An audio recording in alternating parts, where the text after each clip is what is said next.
अस्सलामुअलैकुम वरहमतुल्लाहि वबरकातुहू।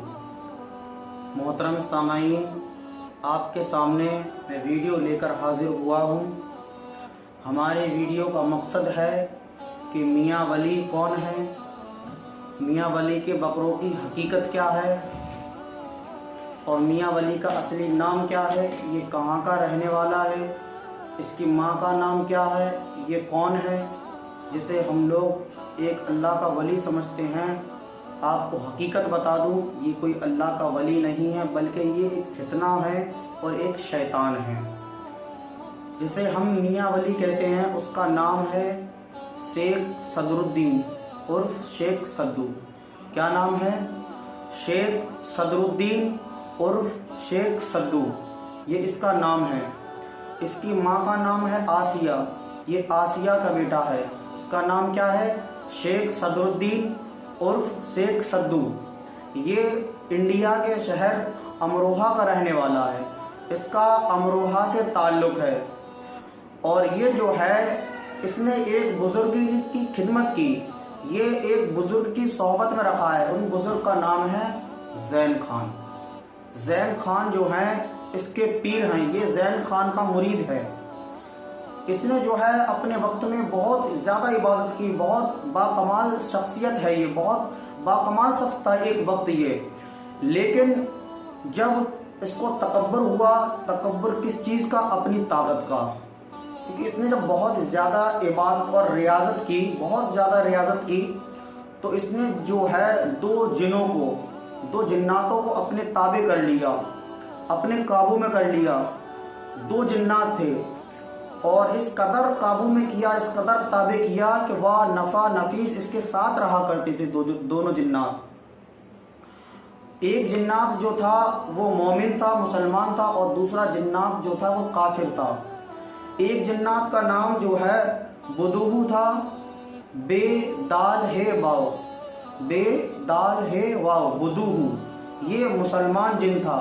और दूसरा जो काफिर जिन था उसका नाम था सुद्दू, उसका नाम था सुद्दू। एक मुसलमान जिन था और एक काफिर जिन था। दोनों को शेख सद्दू ने, जिसे हम मियाँ वली कहते हैं, उसने काबू किया हुआ था। जब इसके पास अपार ताकत आई, दो जिन्नातों को इसने काबू में कर लिया। जब इसके अंदर अपनी ताकत का घमंड और तकब्बुर आया, ये तकब्बुर में मुलविस हो गया। इसके अंदर जब घमंड आया तो ये गुमराही की तरफ चला गया। ये जो है, जो काफिर जिन था उससे कुंवारी लड़कियों को अगवा कराया करता था। लेकिन इस काम में जो मुसलमान जिन था वो बिल्कुल भी मुलविस नहीं था, बिल्कुल भी शामिल नहीं था।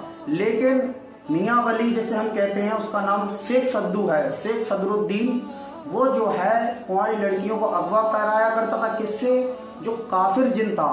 फिर उनके साथ जो है गलत फैल किया करता था। जब इसका ये मामला बढ़ता चला गया तो जो दोनों जिन्नात जो थे उन लोगों ने उसको तंबी की, उसको समझाया। और जो अच्छा जिन्नात था उसने वार्निंग भी दी थी कि तू ये काम मत कर, ये गलत है, ये काम बहुत गलत है, ये दीन इस्लाम के खिलाफ है, इससे अल्लाह ताला नाराज होता है, तुझ पर अल्लाह का अजाब नाजिल होगा। लेकिन वो जिन्नात जो है उसके काबू में थे, उसके ताबे थे। वो उस जिन्नातों को जो है मियाँ वली जिसे हम कहते हैं शेख सद्दू की बात माननी पड़ती थी। लेकिन एक मुआहिदा हुआ था। जब शेख सद्दू यानी मियाँ वली जिसे हम कहते हैं, उसने जब दोनों जिन्नातों को काबू किया था तो एक मुआहिदा हुआ था, एक सौदा हुआ था कि अगर तेरा नापाक पैर जमीन पर पड़ गया तो हम तुझे मार देंगे। ये मुआहिदा हुआ था।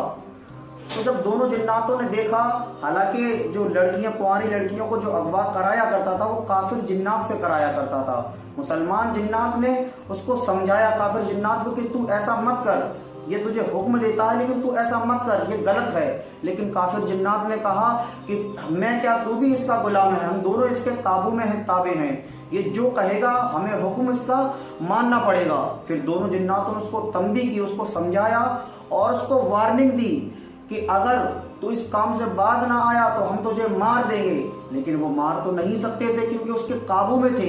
लेकिन सौदा ये हुआ था कि अगर नापाक पैर तेरा जमीन पर पड़ गया तो हम तुझे खत्म कर देंगे, जान से मार देंगे। इसी तरह ये सिलसिला चलता रहा। तो एक वक्त ये आया कि शेख सद्दू यानी जिसे हम मियां वली कहते हैं, उसने महाराजा की लड़की को अगवा कराया। लेकर कौन आया? काफिर जिन्नात। काफिर जिन्नात जब महाराजा की लड़की को लेकर आया और शेख सद्दू के कमरे में जब हाजिर किया तो उस लड़की से दोनों जिन्नातों ने कहा कि ये तेरे साथ जो है गलत फैल करेगा। अगर तू इसके जुल्म से बचना चाहती है, अगर तू इसके जुल्म से बचना चाहती है तो एक काम करना, जैसे ही ये अपनी चारपाई पर नापाकी हालत में आए तो अपने पैर से इसके इर्द गिर्द पानी के घड़े रखे हुए हैं। शेख सद्दू जो है अपनी चारपाई के पास चारों तरफ पानी रख लिया करता था, मिट्टी के बर्तनों में पानी भर के रख लिया करता था, घड़ों में पानी भरकर रख लिया करता था, ताकि जब वो नापाक हो तो पानी डालकर पाक हो जाए। दोनों जिन्नातों ने उस महाराजा की लड़की से कहा कि तुझ पर जुल्म करेगा, तुझ पर ज्यादती करेगा। अगर तू इसके जुल्म और ज्यादती से बचना चाहती है तो जब ये अपनी चारपाई पर अपनी नापाकी हालत में आए तो तू मौका देखकर जो पानी के बर्तन है पानी फैला देना, पानी को बहा देना। जब तू पानी बहा देगी तो इसके जुल्म से बच जाएगी। तो महाराजा की लड़की ने ऐसा ही किया कि जब शेख सद्दू जिसे हम मियां वली कहते हैं, जो कि एक शैतान है, जब वो नापाकी हालत में आया तो उस महाराजा की लड़की ने पानी को गिरा दिया, पानी के घड़े को बहा दिया और पानी पूरा गिर गया। अब वो नापाक है। अब जैसे ही मियां वली जिसे हम कहते हैं शेख सद्दू जो शैतान है, उसने अपना कदम नापाक कदम जमीन पर रखा तो दोनों जिन्नातों ने उसको जकड़ लिया और पकड़ लिया और कहा कि मेरा और तेरा मुआहदा हुआ था कि अगर तेरा नापाक कदम जमीन पर गिर गया, जमीन पर पड़ा तो हम दोनों तुझे मार देंगे। और दोनों जिन्नात शेख सद्दू को यानी जैसे हम मियां वली कहते हैं उसको आसमान में ले गए, हवा में ऊपर ले गए और कहा बता तेरी आखिरी ख्वाहिश क्या है। तो शेख सद्दू ने कहा कि मेरी आखिरी ख्वाहिश ये है कि मुझे तुम लोग पानी में डाल दो। तो उन लोगों ने शेख सद्दू को पानी में तो नहीं डाला बल्कि ऊंचाई से पहाड़ पर फेंक दिया, पहाड़ी इलाके में फेंक दिया। जब ऊंचाई से पहाड़ पर शेख सद्दू गिरा तो गिरने की वजह से, पहाड़ों पर गिरने की वजह से शेख सद्दू की मौत वाकई हो गई। उसकी जो है मौत हो गई, वो दुनिया से चला गया, वो दुनिया से जो है इंतकाल कर गया।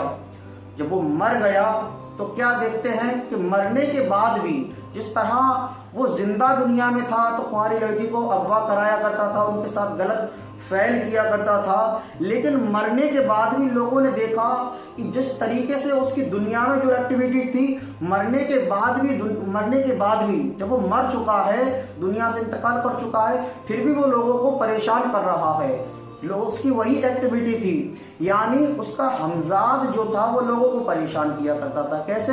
हमजाद क्या होता है कि अब शेख सद्दू जो था दुनिया में परेशान किया करता था लोगों को जिन्नातों के जरिए, लेकिन जब उसको मार दिया गया, उसकी जिन्नातों ने उसको मार दिया तो उसका जिस्म तो जो है कब्र के अंदर दफन हो गया मिट्टी के अंदर और उसकी रूह पर जो है अजाब। लेकिन हमारे जिस्म, हम जो है ना इंसान जो है ना, हम सिर्फ अपनी जिस्म को देखते हैं कि हमारा एक जिस्म है मिट्टी का, और दूसरी चीज क्या है हमारी रूह, तीसरी चीज हम भूल जाते हैं, तीसरी चीज है हमारी परछाई, हमारा साया। तो परछाई को कहते हैं हमजाद, है ना। तो शेख सद्दू का जो हमजाद था, मरने के बाद वो हमजाद लोगों को परेशान किया करता था। परेशान क्या करता था कि जो एक्टिविटी उसकी दुनिया में थी जिंदा रहने में, हमारी लड़कियों को परेशान किया करता था, औरतों को परेशान किया करता था, गलत फैल किया करता था, वही उसका हमजाद किया करता था मरने के बाद। तो लोग परेशान हो गए कि ये तो मरने के बाद भी इसका हमजाद लोगों को परेशान कर रहा है। तो लोगों ने जो है एक साथ इकट्ठा होकर जो जैन खां के पीर थे, जैन खां के जो पीर, जो सॉरी जैन खां के नहीं बल्कि शेख सद्दू के जो पीर थे जैन खान, जैन खान शेख सद्दू के कौन थे? पीर, यानी मियां वली जिसे हम कहते हैं उसका नाम क्या है? शेख सद्दू। शेख सद्दू के पीर कौन है? जैन खान। तो तमाम लोग जैन खां की बारगाह में पहुंचे और कहा हुजूर इस तरीके से शेख सद्दू का जो है साया, शेख सद्दू का हमजाद जो है लोगों को नजर आ रहा है और उसकी परेशानी जो है अब भी हम पर तारी है और उसकी आज भी वही एक्टिविटी है, उसी तरीके से परेशान कर रहा है, आप करम फरमाएं। हालांकि वो जैन खान का मुरीद था, जैन खान ने उसको अच्छी तालीम दी थी और उसने जो है बुजुर्ग की खिदमत भी की थी, लेकिन जब उसके पास ताकत आई तो वो गुमराह हो गया, वो गुमराह हो गया। जैन खान का मामला अलग है, उनकी लाइन अलग